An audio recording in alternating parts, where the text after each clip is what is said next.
अत्यंत दुर्भाग्यजनक घटना जे माने जिते जो भाषा भी जमीती भाव में भी निंदा कले भावी कम पड़ो ए तेणुक से जहाँ होते जमी भविष्य के नहब से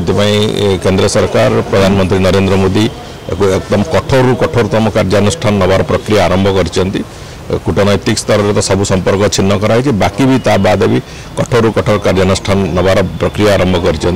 तेणुक ये आगामी दिन में आतंकवाद को संपूर्ण रूपे बंद करवा जो पाकिस्तान जो चोरा छिपा आतंकवादी कार्यकलाप ये कार्यकलाप को संपूर्ण रूप व्याहत करने को भारत वर्ष को सुरक्षा देवा सरकार पूरा उद्यम करुँच जो परिवार जो मानकर देहांत होती सहित भी पूरापूरी भाव में केंद्र सरकार एवं जो राज्य में घटना घटी राज्य सरकार मैंने भी समस्ते से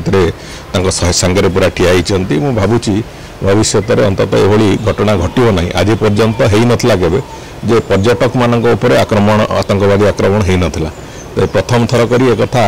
से आरंभ कर निज कफिन रे निजे शेष कंटा बाड़ेवार प्रक्रिया आरंभ कर तार फलाफल भी बहुत भयंकर हम भाव में से बाबद भी चर्चा होती माननीय मुख्यमंत्री अध्यक्षतार से बाबद चर्चा होती ओडिशा रे जो अनुप्रवेशकारी मैंने अच्छा से भी जो भली भाव में यथारीति जो कार्यानुष्ठान निया कथा से कार्यानुष्ठान भी निश्चित भाव में बहुत शीघ्र निया